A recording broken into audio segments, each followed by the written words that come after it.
الحمد لله والصلاة والسلام على رسول الله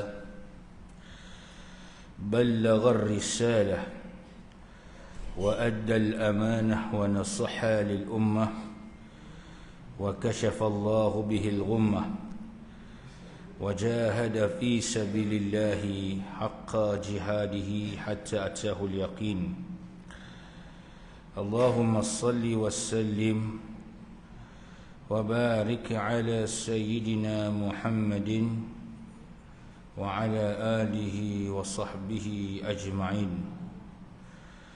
سبحانك لا علم لنا إلا ما علمتنا إنك أنت العليم الحكيم رب اشرح لي صدري ويسر لي أمري واحلل عقدة من لساني يفقه قولي اللهم افتح علينا فتوح العارفين وارزقنا فهم النبيين وإلهام الملائكة المقربين وأن تطلق به عن ألسنتنا وأن تفرج به عن قلوبنا وأن تشرح به عن صدورنا وأن تستعمل به عن أبداننا برحمتك يا أرحم الراحمين والحمد لله رب العالمين وبعد قال الله سبحانه وتعالى في محكم تنزيله بعد أعوذ بالله من الشيطان الرجيم من عمل صالحا من ذكر أو أنثى وهو مؤمن فلنحيينه حياة طيبة ولنجزينهم أجرهم بأحسن ما كانوا يعملون صدق الله العظيم. Yang dihormati dan dikasihi Tuan Pengerusi, Tuan Imam, Tuan Bilal, seluruh ahli jawatan kuasa Surau An-Najahiyah Seksyen 19 Shah Alam, tuan-tuan guru, para alim ulama, pimpinan masyarakat, seluruh kaum muslimin muslimat, para jemaah yang dirahmati Allah sekalian. Pertama-tamanya marilah sama-sama kita memanjatkan kesyukuran kita kehadrat Allah Subhanahu wa taala di atas limpah kurnia, taufik dan inayah daripadanya yang telah memilih kita pada petang ini, yang kebiasaannya waktu lepas zuhur ni agenda yang paling popular di kalangan kita ialah, kata orang Jerman, turu. Dia orang Jerman, dia faham turu tu apa. Tapi tuan-tuan, bismillah, Masya Allah, boleh lagi duduk dalam majlis ilmu, tuan-tuan. Dan majlis ilmu ni adalah taman-taman syurga. Orang yang masuk taman syurga ni maknanya dah masuk syurga lah sepatutnya. Kerana ilmu itu adalah jalan mudah untuk masuk syurga. Man salaka tariqan yaltamis fihi ilman sahalallahu lahu bihi tariqan ila jannah.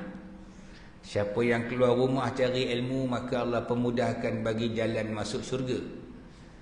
Wa iza marartum bi riyadil jannati farta'u qila wa ma hiya qala majalisul ulama atau majalisul ilm. Nabi kata, bila kamu melintas sahaja taman syurga, bersinggahlah kamu di dalamnya dengan perasaan cukup gembira. Sahabat bertanya, apakah itu ya Rasulullah taman-taman syurga? Maka Nabi SAW menjawab, satu riwayat kata ialah perhimpunan para alim ulama, dan ada yang kata satu riwayat majlis ilmu. Hari ini kita bincang satu tajuk di mana kita disuruh beramal sebagai persiapan untuk menghadapi hari kematian. Lebih kurang itulah tajuk dia yang diberi kepada saya, kan.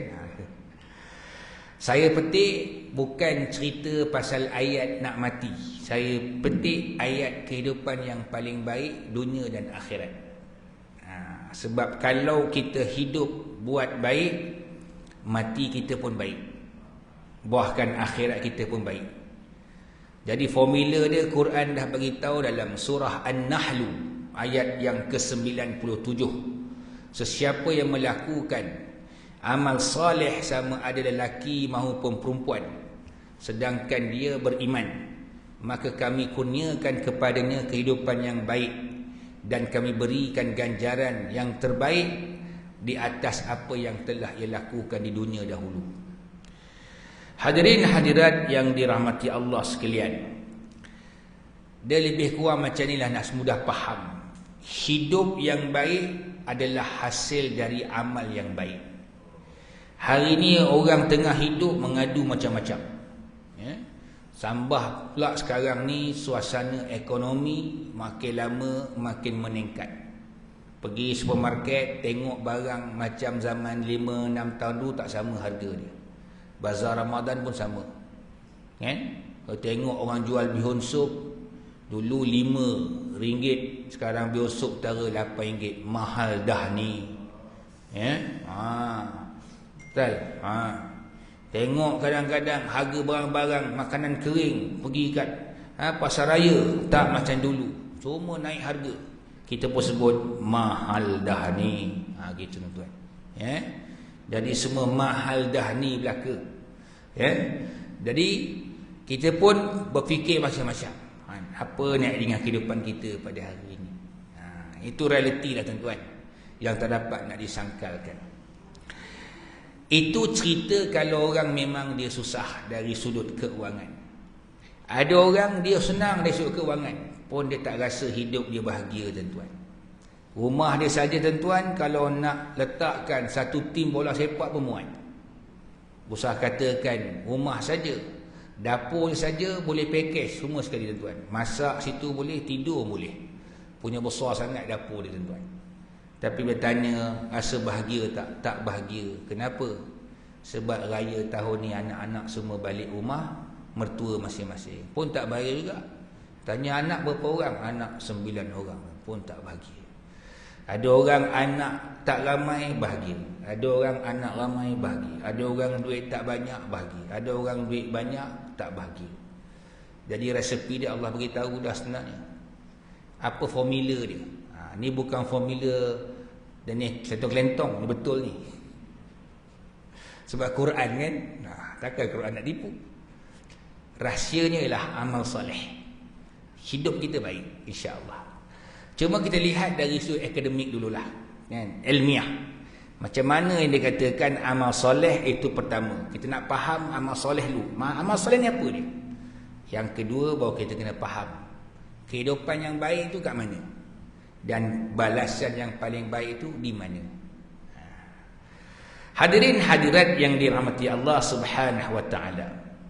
Di dalam tafsir Ibn Katsir ada menyebut ini merupakan janji Allah bagi orang yang melakukan amal soleh. Amal soleh ni adalah amal yang bertepatan dengan Al-Quran dan As-Sunnah. Suatu Al-Quran As-Sunnah menganjurkan kepada kita amalan yang paling baik ialah amalan yang pertamanya bertepatan dengan syariat. Yang hari ini orang panggil biasanya syariah compliance lah, bertepatan syariah. Yang keduanya dia tambah satu lagi, niat mesti ikhlas. Ada amalan yang nampaknya soleh tetapi tidak soleh, sebab kerana rahsianya hanya Allah saja yang tahu. Contohnya bila kita bersedekah, kita sedekah, kita tunjuk ke orang amount ataupun jumlah sedekah kita dengan perasaan hati itu ada sifat nak menunjuk-nunjuk, maka dia amal soleh. Tetapi amal itu tidak menjadi soleh sebab tak ada niat yang ikhlaskan Allah Ta'ala. Dia kecuali dalam hukum kita buat tu supaya orang tiru kita. Itu tak apa. Contoh kalau kita kata kita bos tempat kerja lah, kawan kita accident, kita pun buatlah derma kilat. Sebagai bos ni sengaja je kita ambil duit dalam poket kita. Pasal bos taraf dia mesti 100, letak 100, nampak depan anak buah dia. Jadi yang lain CEO, pegawai-pegawai eksekutif pun keluarkan juga 100. Malah so ada tiru juga tengok bos kita, ya. Ini betul lah, tabung lah berjalan tengah kuliahan lagi. Dia kena santai-santai je kuliah ni tuan. Dia boleh hilang rasa bosan dan ngantuk. Dan sebab itu bila kita tuan-tuan bersedekah tadi ni dengan niat yang ikhlas, itu baru cukup namanya amal soleh. Ada amalan yang nampak soleh tetapi tidak soleh kerana tidak bertepatan dengan Quran dan Sunnah. Sebagai contoh, tuan-tuan ingat tak dulu kan, kecoh belia-belia kita pergi cuci kuil kan? Nampak bagus sebab cuci, tolong orang. Tapi yang tak bagusnya sebab kerana dia kuil, ya. Sebab tu tuan-tuan, saya nak cuit sikit lah tajuk ini, penting juga. Sebab hari ni ramai orang sudah kembali keliru. Saya tak kata keliru, tapi dia kembali keliru semula. Sebab tu tuan-tuan, fahaman liberal ni bahaya. Sebab dia boleh bawa kepada pluralism. Sepatutnya benda-benda ni diwar-warkan. Kerana MAIS sendiri pun keluar buku khas secara percuma, Islam liberal. Bukan saya sengaja ngada-ngada nak bawa tajuk ni. Dan saya tidak menyindir dan mengata mana-mana pihak, kecuali pihak tu sendiri yang terasa. Itu dia. Itu dia. Dia mudah je. Liberal ni dia nak wahyu atau agama ikut akal dia. Sepatutnya akal kita ikut wahyu, ikut syariat. Itu betul. Jadi dia kata apa salahnya? Jangan dipandang dari sudut negatif, pandang sudut positif. Agama ni tuan-tuan, dia menentukan mana betul, mana salah. Sebab tu Quran gelarannya Furqan, pembeza hak dan batil. Kadang-kadang kita baca Quran, contoh, wa ta'awanu 'alal birri wat taqwa wa la ta'awanu 'alal itsmi wal 'udwan, surah Al-Maidah. Hendaklah kamu tolong-menolong dalam perkara yang baik, kan? Apa dia? Wa ta'awanu 'alal birri, perkara baik, wat taqwa, dan ketakwaan. Tapi Quran dalam pada masa yang sama dia beri satu guideline, pemisah dia antara yang boleh buat dengan tak boleh buat. Jangan kau tolong-menolong dalam perkara al-ithm, dosa, wal-udwan, dan pemusuhan. Mereka kata tafsir tu lain sikit. Selalu saya ingat Tok Guru Haji Abdul Hadi Awang, dia pesan, kalau ada orang kata itu, tanya dia yang tafsir betul mana dia. Tanya dia balik. Kalau dia buat tafsir betul pada sangkaan dia, bukan pada agama, tak betul lagi dia. Masa jadi jangan buat main benda-benda ni. Kita bukan boleh mentafsir sesuka hati kita je Quran ni. Satu hari ni bahaya. Kita lebih kepada akal dalam mentafsir nas-nas agama. Kenapa saya panggil nas agama? Nas agama ni sama ada Quran, hadis, kitab-kitab ulama tu dia. Sebab tu orang Islam ni hidup dia, bak kata Tok Guru ni Aziz pula, kena hati-hati. Itu nama takwa. Banyak pantang larang dia. Buat ni boleh, ni tak boleh. Itu takwa. Kalau tak takwa, asalkan kau anggap baik, kau buatlah. Itu silap. Kalau begitu tuan-tuan, ada benda yang ternampak baik tapi tak baik sudut agama, itu dia. Nampak macam bagus tapi tak bagus. Orang tanya kenapa tak boleh Ustaz? Ialah itu rumah ibadat. Jadi kita seolah-olah macam menyanjungi, mengagungi, memuliakan rumah ibadat, apatah lagi mereka menyembah berhala. Tak salah kalau kita hanya sekadar beri mereka makan. Contoh, walaupun dia nak Muslim, dia minta bantuan, bagi. Itu tak ada masalah. Itu soal-soal kemanusiaan. Sebab Islam ni dia cukup jaga bab akidah.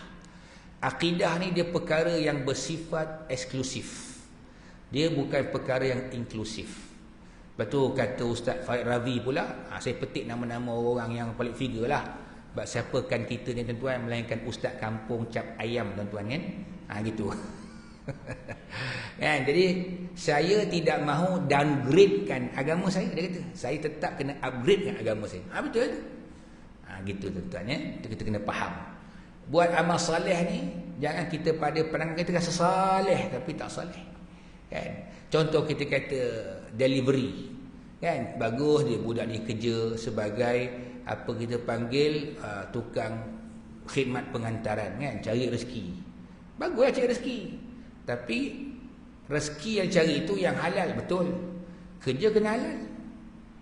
Takut-takut kerja tak halal, rezeki terus sangkut paut tak halal. Contoh, delivery apa? Arak. Delivery apa? Daging babi. Haramlah hukum dia. Walaupun nawai itu sauma ghadin, dia nak cari rezeki, tapi nawai itu sauma itu niat puasa lah. Dia kata Allah suruh cari rezeki, betul. Tapi rezeki ada dua pula, halal dan haram. Gitu. Saya nak kongsi sikit lah tuan-tuan perempuan sekalian, cerita pasal delivery daging babi ni. Ni berlaku di saya sendiri ni kan. Saya kalau ceramah dekat-dekat ni tuan kan, maghrib naik motor je. Biasanya naik motor kalau saya pakai serban kan, dengan jubah. Saya bawa laju pasal dah lambat. Betul, kebetulan nak singgah isi minyak. Ada orang saya perasan tepi saya ni dia pun laju juga. Dia takkan kau nak potong aku ke nak main-main dengan aku kan. Kan saya bukan marempit kan. Tengok pakai serban motor ustaz dah kan. Saya pun isi minyak dulu. Saya tak perasan kepada tunggu saya. Dia naik motor juga.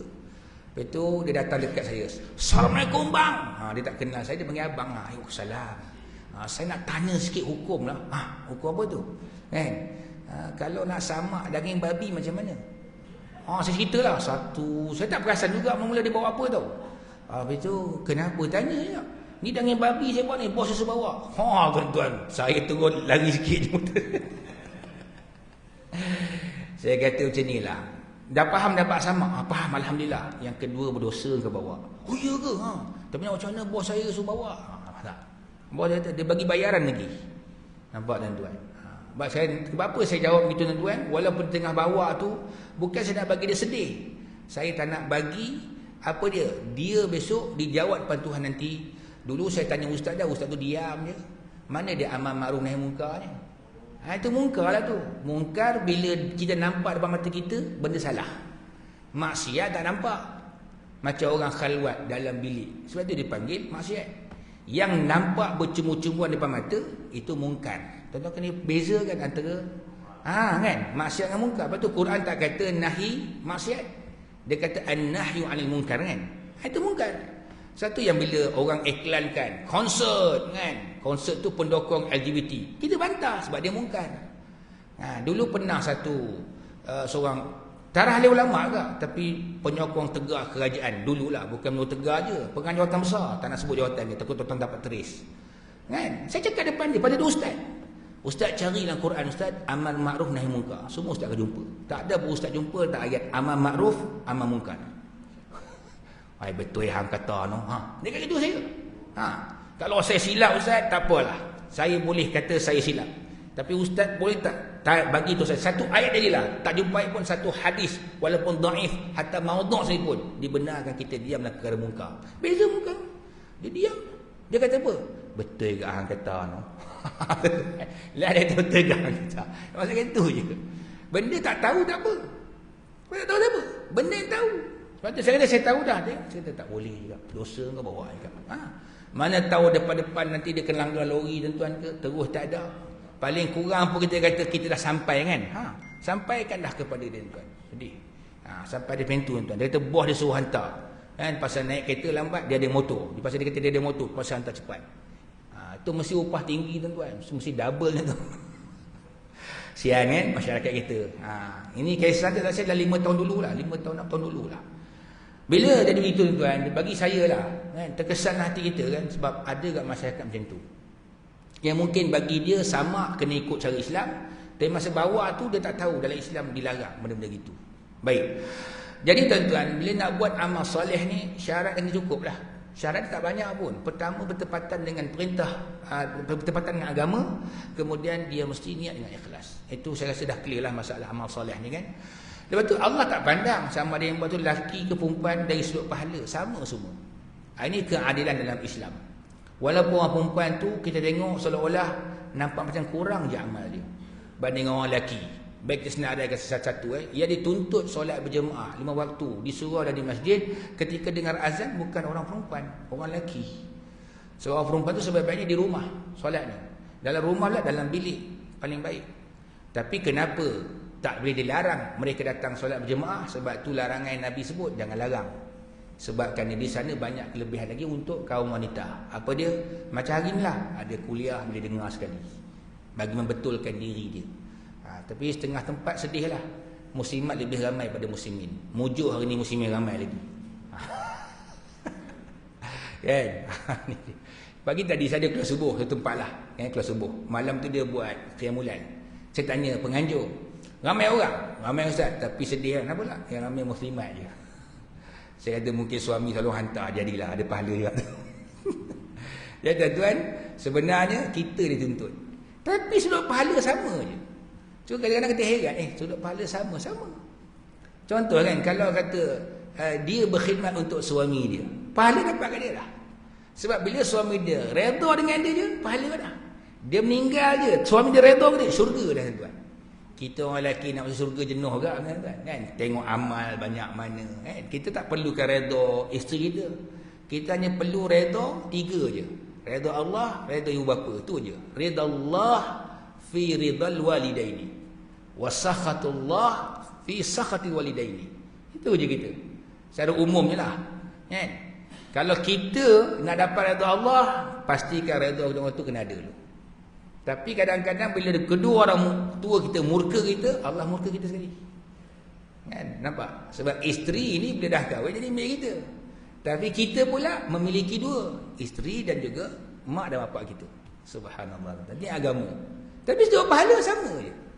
Allah Taala kata sama je pahala. Kemudian Allah telah jamin orang yang buat amal soleh ni nanti dia akan diberikan hidup yang baik. Betul kadang-kadang kita tengok kan ada orang susah hidup dia. Saya ni susah lah ustaz. Kan dari bab rezeki saya susah. Jawapan dia senang dia tanya. Tinggal solat tak? Nanti mesti dia akan kata, apa kena-mengena ustaz solat dengan rezeki semua. Ni dia. Kan? Kadang-kadang kita tanya ada istighfar tak? Ada solat jemaah tak? Tarawih dia tinggal. Dia apa kena-mengena? Inilah nas dia yang Quran kata. Ya, sebab inilah tuan-tuan saya kata tidak. Kita kena buat persiapan nak mati. Ni sanggup dengan mati ni. Apa kita nak bawa tuan untuk dapatkan hidup yang baik dunia dan hidup yang baik di akhirat. Kata para ulama tafsir tuan, yang dimaksudkan dengan kehidupan yang baik itu ialah contohnya Ibnu Abbas dan satu kumpulan dari ulama tafsir mengatakan rezeki yang halal dan baik. Tengok. Kita jaga kewajipan agama, solat 5 waktu jaga, puasa Ramadan jaga, zakat fitrah bayar, zakat tahunan bayar. Dah mampu pergi haji. Semua kita buat belaka. Masuk lagi yang sunat-sunat tu. Jadi tuan-tuan kelebihan dia apa? Allah bagi kita rezeki yang halal lagi kan baik. Kita hari ni banyak bicara tentang rezeki halalan tayyibah. Hari ni kita bicara pula hayatan tayyibah. Hidup yang baik. Bermaksud rezeki yang halal lagi baik. Satu ada orang Allah rezekikan dia dengan rezeki yang haram je. Sebab dia tak pernah buat benda yang baik, tak pernah buat amal soleh, tak jaga semayang, tak jaga puasa. Lepas tu tak heran tuan-tuan kadang-kadang kan, macam saya sebut tadi kan, kemungkinan juga yang bawa daging babi tu mungkin masalah solat lah ya, mungkin juga mungkin juga kita tak tanya lagi. Kalau tanya takut dia menangis. Menangis dia, betul lah tu kan. Mungkin tengok tanya orang, kenapa kau main nombor ekor? Judi tu kan haram. Mungkin juga akan dia tinggalkan kefaduan agama. Sebab apa? Allah Ta'ala beri dia kehidupan tak baik. Contohnya, rezekinya tidak halal. Rezekinya tidak halal. Lepas tu rezekinya halal dan baik. Ni cerita dulu-dulu masa muda-muda tuan. Saya kalau orang jemput mengajar semua tempat saya pergi tuan, termasuklah quarters polis tu. Kawan saya kata sendiri cakap, saya ustaz lagi selesa kerja jaga store lagi, store senjata. Kenapa pula bang? Saya bawa petrol car tak berani. Kenapa tak berani? Bagus kan? Jalan. Dia biar kalau lapar sikit pemikiran. Dia kata kalau kita duduk dalam kereta 2 orang, seorang makan, seorang tak makan, kena kutuk kata dia. Contoh faham makan tak makan ni kan. Oh sampai kat gitu tuan-tuan. Allah. Sebab apa dia ngelak kerja gitu tuan-tuan? Sebab dia orang yang jaga sembahyang. Orang yang jaga amal ibadat. Dia kata sendiri, bukan saya tipu, dia kata sendiri. Dia kata. Satu tuan-tuan, kes rasuah ni sebenarnya memerlukan 2 L, bukan 1 L. Tuan-tuan mesti pelik L apa, L2 1 L. Kalau kita 1 L kita ambil. Orang bagi je, alah, ambil je. Tapi kalau ada Allah, tak ambil lah. Tu 2 L. Perasaan tu rasa Allah melihat, Allah menilai, dia tak ambil. Sebab tu tuan-tuan, bila dah ada amal soleh tu ni, antara tuan-tuan kadang-kadang ada orang tanya saya, Ustaz, saya rasa macam kehidupan tidak rasa puas, tak selesa. Sebab pasal apa je? Semayang jaga dah kan? Semua kepaduan jaga dah. Tambah lagi sunat tu. Saya kata tu tambah sunat lagi. Tambah lagi sunat. Apa lagi sunat kena buat Ustaz? Solat sunat dah buat dah, puasa dah buat. Zikir kepada Allah, banyak baca Quran, menangis kan. Itu dia cakap. Kita buat lagi amal sebab amal yang soleh membuahkan amal yang soleh. Nanti kemudian saya sebut dia. Itu antara tafsiran ulama juga. Ingat, kita dapat rezeki yang halal, alhamdulillah. Sebab kenapa? Kerana amal soleh. Kemudian ada ulama mentafsirkan, antaranya Ali bin Abi Talib radhiyallahu anhu mentafsirkan ini dia. Kehidupan yang baik itu ialah rasa puas hati. Rezeki Allah beri puas hati je. Orang tanya, kau pakai motor Honda Wave ni okey ke? Okey lah, daripada pakai basikal penat. Menandakan dia bukan sombong. Dia jawab betul. Dia nak jadikan dirinya orang yang qanaah, rasa puas hati dengan rezeki yang Allah beri. Ada orang kita tanya dia, okey pakai basikal, okey lah, jalan kaki lagi penat. Gitulah. Mana dia cuba melahirkan dalam diri dia perasaan apa yang Allah beri, qanaah. Tapi saya tahu tuan-tuan saya akan kata, Ustaz, kadang-kadang ada orang jawab gitu, dia kata alah bolehlah, kereta kecil-kecil je, dia niat tu nak tawaduk rendah diri. Tak apa, tu tak ada masalah. Dia kena rendah diri kan. Kan? Kereta kecil-kecil ni pun kadang-kadang kita jangan ingat, bukan ada kecil yang murah, ada kecil yang mahal kan. Mini Cooper kecil lah, mahal. Ini ceritanya kadang-kadang kita jangan lupa tu qanaah yang sangat penting. Qanaah ni kita diajar berpuas hati dengan nikmat yang Allah berikan. Dulu-dulu tuan-tuan, tahun 85 saya memang tak gemar sangat sekolah kebangsaan ni. Saya minta pujuk ayah saya masukkan saya sekolah agama. Saya nampak sekolah pondok lah 85. Lepas saja pilihan darjah 5 saya masuk sekolah pondok. Sekolah pondok lah yang banyak ajar kita qanaah sebenarnya tuan. Makan tu tak semestinya setiap hari akan jumpa lauk daging. Daging seminggu sekali, hari Jumaat je. Yang lain ikan Melaka. Mujurlah Melaka tu dekat tepi pantai tuan, dapatlah makan ikan segar. Time ikan tak ada tuan-tuan. Tuan-tuan tahu dia bagi apa? Sayur togeh dengan kicap je. Dia nak ajar kita qanaah. Dan alasannya betul, bukan sengaja dia bully kita. Dia kata sebab kena ribut nelayan tak turun laut. Awak tak? Dia nak cari ikan murah, bila kita cari nelayan. Bayangkan tuan. Lepas tu dia kata, oh inilah nak ajar kita qanaah. Cuba kalau hari ni tuan-tuan, kita hantar nak kita tahfiz Quran. Dia ngadu kat kita, hari ni makan sayur dengan kicap je, kita akan mengamuk dengan sekolah tu. Kita bagi yuran mahal. Bagi pandangan saya tuan, jangan mengamuk tu. Sebab dia nak ajar kita qanaah, bagi rasa puas hati nikmat apa yang Allah beri. Sebab hari ni tuan, masalah kerohanian kita antara sebab kerana kita hidup terlalu bermewah. Kita nak semua lengkap. Padahal para sahabat itu, mereka tuan-tuan dalam bab makan terlalu ala kadar. Nampak tuan? Imam Malik radhiyallahu anhu. Imam Malik ketika buka puasa menangis. Orang tanya, wahai Imam Malik, kenapa kau menangis? Dia kata para sahabat lu makannya ala kadar, tapi hebatnya sudut ibadat dia banyak. Makannya kurang sebab kerana makanannya satu jenis, tapi ibadatnya banyak. Ada pun kita hari ni makan macam-macam jenis makanan, tapi ibadatnya kurang. Nangis Imam Malik bila buka puasa. Mengenalkan macam mana para salafus salih dengan para sahabat dalam bab hal-hal ibadah. Tuan-tuan, rezeki yang Allah beri, kita biarlah rasa puas hati dengan pemberian apa yang Allah beri pada kita, tuan-tuan. Kemudian Ibnu Abbas, Ikrimah, Wahab bin Munabbih atau Munabbah, Ali bin Abi Talha dan Ibnu Abbas mentafsirkan kebahagiaan hidup. Ini dia. Satu, ada orang hidup tak bahagia walaupun semua cukup dah. Rumah ada, kereta 2 biji, rumah besar lagi kan, suami isteri bekerja. Dan pernah juga saya cuba try test uji lah. Satu ustaz ceramah Radau Aikim, dia kaunselor tuan-tuan di pejabat agama lah. Bayangkan tuan-tuan dia kata apa, bila tengok suami isteri mengadu hal mereka ni, soalan dia tanya pertama, semayang tak semayang? Jawapannya gagalnya ialah mereka tidak mendirikan semayang, tak jaga solat lah maknanya, buat pun sekali. Itu antara sebab jadinya kehidupan rumah tangga tak bahagia. Dan saya pernah cuba benda yang sama tu. Tanya betul tuan-tuan. Tapi biasanya suami jawab cara ego lah. Saya bukan tak semayang, tak, saya sibuk kerja. Cakap tak semayang ke senang. Jangan salahkan kerja tu. Orang Bangla tuan-tuan, kerja petrolpam tu kan, isi minyak tu kan, masuk je waktu terus semayang kan. Boleh semayang kan. 10 Ramadan terakhir saya dekat rumah situ, dekat dengan jugalah, boleh kata dekat jugalah dengan area markas tabligh Siptaling kan. 10 Ramadan terakhir ni lah kaki dia pergi bawa beg etikaf tuan. Nampak tak? Dia boleh ambil cuti 10 malam terakhir tuan untuk etikaf. Kalau malam ni malam 27 dekat tempat satu lagi, pernah tempat lama saya dekat Pandan Perdana, sebelah tempat saya tinggal. Dia kumpul beramai tuan. Diorang ambil cuti untuk 27 Ramadan besok. Tapi kalau besok Ahad tak cuti diorang kan. Bayangkan, memang bukan tak cuti, memang cuti dah. Dia duduk tuan, iktikaf malam tu, tak tidur, berzikir, berwirid tuan. Tasbih tu dia buang tali tu, letak lambak dia, diorang ambil kutip satu-satu. Saya dengar dia baca apa? Subhanallah walhamdulillah wala ilaha illallah wallahu subhanallah. Jadi saya dengar, oh itu bacanya. Saya dah dengar kan zikir apa subhanallah tuan, subhanallah. Jadi saya teringatlah orang seorang kata, ustaz, jom kita join diorang ustaz. Kenapa? Best ustaz, tengok diorang punya ibadat. Tapi kita punya solat tak sama diorang lah, kita buat asing-asing.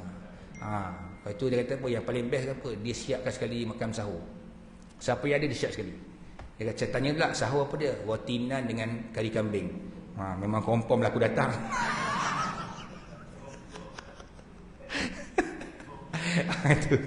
Itu first time saya join tu kan, dengar apa dia baca kan. Subhanallah, alhamdulillah. Tasbih tu tak tahu berapa ribu kan. Allahu Akbar kan. Nak cerita bukan apa, orang luar ni dia kalau beribadat sungguh-sungguh tuan-tuan. Tuan-tuan perhatikan biasa pergi buat umrah kan. Yang duduk hotel 3 km dalam kaki kan, betul kan? Dia bukan orang Malaysia tak, bukan orang Indonesia, bukan. Bukan Singapura, bukan Brunei. Biasanya orang Bangla kan, Pakistan, dia jauh. Dia biasa gitu, dia dah biasa. Macam kita ni kan, tak boleh semua nak selesa kan. Itulah beza sikitlah kita dengan mereka tuan-tuan ya. Jadi balik persoalan tadi, hidup yang baik ni ialah as-sa'adah. Setengah ulama tafsir gitulah. Hidup bahagia je. Walaupun hidup tu ala kadar je. Mungkin keretanya kecil, rumahnya kecil, anaknya ramai, tapi kebahagiaan tu ada. Kita boleh cek apa sebab dia bahagia. Allah jawab dah sebenarnya. Dia ada buat amal soleh. Amal soleh tu tuan-tuan mungkin dia jaga solat, jaga ibadat, jaga sembahyang jemaah, jaga solat tahajud. Betul tuan-tuan kita kan, ada macam Ramadan ni latih kita untuk banyakkan amal ibadah. Quran tiap hari baca. Cuba kita jadikan budaya Quran ni tiap hari baca pada bulan lain. Banyakkan solat sunat, banyakkan tahajud, banyakkan qiyam, banyakkan apa lagi berzikir. Ini kehidupan baik.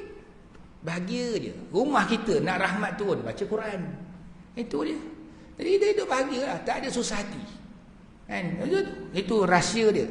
Kemudian ada juga ulama yang mentafsirkan kehidupan yang baik itu apa dia? Di syurga sahaja katanya. Ada kata juga bukan sahaja rezeki yang halal, tapi dipermudahkan jalan untuk beramal ibadah. Ibadat ni melahirkan ibadat. Dia macam orang invest duit lah. Invest duit, maka yang lahir pun duit juga. Macam itulah amal ibadat. Kita buat satu amal, dia akan melahirkan amal yang lain. Sebab apa tadi? Sebab dua syarat dah cukup. Dengan ikhlas kita buat dan benar-benar menepati syariat. Jadi tuan-tuan, kehidupan yang kedua di mana yang paling baik Allah beri ialah di syurga. Sebab tu sebelum kita nak melangkah tuan-tuan dan dinamakan syurga, kita akan jumpa satu alam lagi. Namanya ya tuan-tuan ialah alam barzakh. Ini yang hal-hal kematian tadi ni yang kita nak bincangkan. Bekalan kita nak sampai kepada waktu kita mati besok. Tuan-tuan, bulan Ramadan ni rahmat Allah cukup banyak sangat. Rahmatnya ada dua tuan. Nama rahmat pertama rahmat umum, yang kedua rahmat khusus. Rahmat umum ni kalau tuan-tuan masih ingat lagi 20 tahun yang lepas kita belajar tafsir kat surau ni kan, kuliah maghrib, tafsir surah Al-Fatihah. Ar-Rahman maknanya Allah Maha Pemurah. Ar-Rahim Allah Maha Penyayang. Dua-dua tu rahmat sebenarnya. Ar-Rahman tu sifat Allah pemurah secara umum. Dia beri kita rezeki. Bukan sekadar kita je dapat. Kita ni manusia dapat rezeki kan. Sebab kata apa? Sebab dia ada kerja. Sebab apa dia kerja? Ada sijil. Sebab apa dia kerja? Sebab dia pandai. Sebab apa dia kerja? Sia-siakan. Nampak tak? Binatang sijil tak ada. Nak kata pandai tak pandai, pandai cara binatang. Tapi Allah jamin rezeki untuk dia. Wa ma min dabbatin fil ardi illa 'ala Allahi rizquha. Allah jamin rezeki walaupun untuk binatang. Ini rahmat Allah. Orang mukmin, orang kafir, Allah beri rezeki. Sihat, Allah beri pada orang mukmin, pada orang kafir. Semua Allah beri. Allah tak pernah berkira pun. Sebab Allah ada pemurah. Kata ulama, sampai nak mati mudah tu pun Allah beri pada orang kafir. Ada. Tapi sebab tu kita kata, husnul khatimah bukan senang mati. Itu silap tu. Kalau senang mati tu tanda husnul khatimah, orang yang terjun tingkat 13 tu confirm dah husnul khatimah. Dia terjun pun turun mati je, tak ada nak nazar pun. Senang ni mati terjun je. Ini nak nazak 1 jam 2 jam. Tuan-tuan saya dengar tak ada orang nazak 6 hari dah. Saya pernah tengok. Saya ngajar orang pujuk saya, ustaz, saya ngajar kat Cerah tu. Jomlah pergi rumah ke mana Subang. Dia nazak 6 hari. Apa nak buat? Saya ajarlah, tapi dia macam tak puas hati, muka tak puas hati, dia tak budak kan. Dia suruh pergi sekali tuan-tuan. Tengok. Alhamdulillah. Ni saya nak bagi tip juga tuan, tips. Orang susah nak meninggal, dah baca surah Yasin dah. Susah meninggal, baca surah Ar-Ra'du. Surah yang ke-13. Baca sampai habis. InsyaAllah pergi dia tuan, mudah. Nah itu cara dia. Orang kafir dapat tak senang nak mati? Dapat juga. Itu nama dia pahala dunia je Allah beri. Dia tak dapat pahala akhirat. Sebab akhirat ni untuk orang Islam, beriman je. Sebab mungkin dia baik dengan bapak dia, tolong orang susah, Allah beri. Itu pahala dunia je. Itu rahmat juga sebenarnya. Tapi rahmat yang kita nak, Ar-Rahim Allah, sifat penyayang Allah. Apa dia? Syurga. Yang kita mati ni besok tuan-tuan, mudah je untuk masuk ke syurga. Mati memang sakit. Siapa kata mati? Sakit. Husnul khatimah maknanya sebelum meninggal dunia dia buat baik. Satu husnul khatimah ni, innamal a'malu bil khawatim. Allah nilai amalan masa penghujung usia. Sebab tu kenapa dipilih malam Al-Qadar hanya 10 Ramadan terakhir. Kenapa? Sebab 10 itu penghujung. Yang Allah nak lihat penghujung ni lah.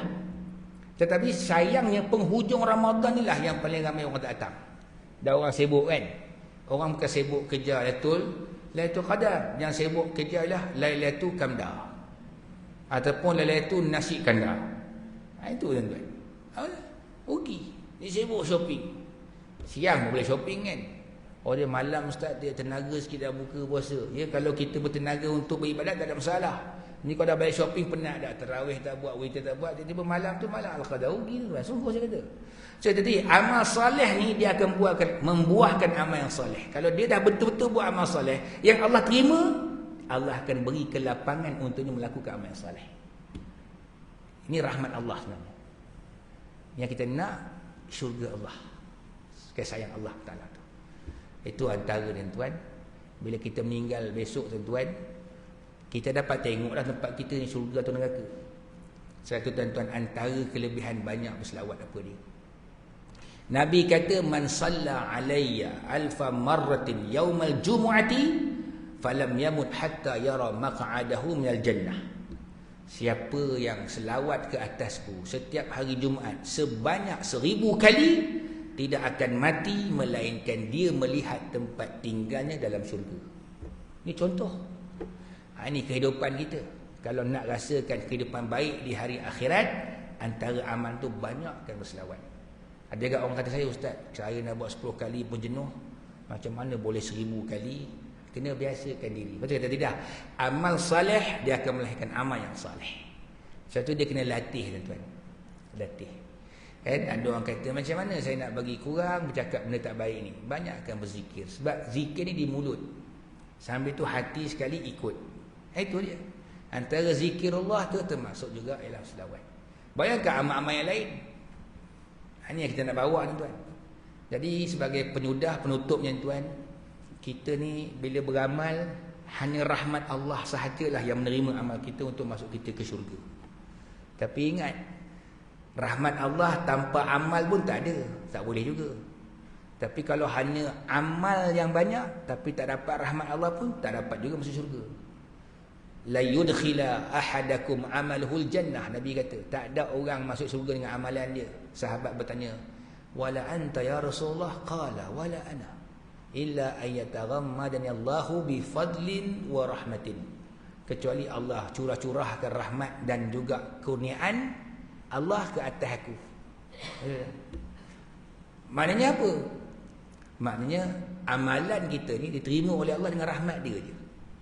Kita nak balik kampung naik bas. Tiket kena ambil dulu. Dah ambil tiket baru naik bas. Sampailah kampung kita. Tiket ada, bas tak ada. Tak sampai kampung. Bas ada, tiket tak ada. Tak sampai kampung kita tuan. Macam itulah amal rahmat syurga. Nak dapat tak syurga? Nak. Dengan amal semata-mata? Tak. Rahmat Allah. Kasih sayang Allah. Rahmat ni paling banyak turun bulan Ramadan lah. Yang paling lagi banyak penghujung Ramadan. Jadi sebab itu tuan-tuan, bila kita tahu nilai, kita akan kejar nilai itu. Apa dia? Nilai penghujung Ramadan, mengejar rahmat Allah. Kita beramal banyak-banyak untuk dapat kita tuan bawa bekalan untuk kita mati sampailah pada hari akhirat. Awwalu manazilil akhirah. Kubur ni alam barzakh. Alam barzakh ni tempat destinasi pertama sebelum bertemu hari akhirat. Kata Sayyidina Osman, kalau seseorang itu selamat daripada azab kubur, maka selepas saja dia masuk alam akhirat lagi mudah. Tapi kalau dia kena azab dalam kubur lagi, selepas itu lagi susah tuan-tuan. Wal'iyazubillah. Jadi mudah-mudahan tuan-tuan Allah terima segala amal ibadah kita. Dan menurut Imam Al-Ghazali rahimahullah, kalau jatuhnya satu Ramadan itu hari Selasa ataupun hari Jumaat, maka kebiasaannya pengiraan Imam Al-Ghazali malam Al-Qadarnya adalah malam 27. Macam malam ni lah. Kalau jatuh hari Isnin, malam 21. Sebab tu kat negara Arab dia puasa hari Isnin. Ada kat Facebook lah, tak tahu betul-betul, dia ambil gambar matahari terbit pada hari pagi 21 tu, ada tanda malam Al-Qadar. Ada kata dia berlaku sekali, dia tak dua kali. Mungkin kalau Arab berlaku malam 21, mungkin kita malam 22 lepas. Mana dah lepas dah. Tapi kalau ikut Imam Al-Ghazali kata, kalau kat kita punya kiraan hari ni, malam ni. Tapi tuan-tuan, bagi orang yang setiap malam dia dah bangun beribadat, tak risau dia dah. Suatu kata Ibnu Mas'ud, sesiapa yang mengerjakan solat malam setiap hari selama setahun, orang ni akan dapat malam Al-Qadar. Itu dia. Yang tak pernah tinggal. Sebab tu kita kena mohon pada Allah Ta'ala, Allahumma inni ala zikrika wa syukrika wa husni ibadatik. Bantulah aku ya Allah. Untuk apa? Untuk ingat pada Engkau ya Allah, untuk syukur kepadamu ya Allah, dan untuk mendapat ibadat yang terbaik ya Allah. Allah dia boleh bantu kita, bukan kita, bukan orang lain. Wallahu subhanahu wa ta'ala alam. Subhanakallahumma wa bihamdik, asyhadu an la ilaha illa anta, astaghfiruka wa atubu ilaik. Wabillahi taufiq wal hidayah. Wassalamu alaikum warahmatullahi wabarakatuh. Alhamdulillah.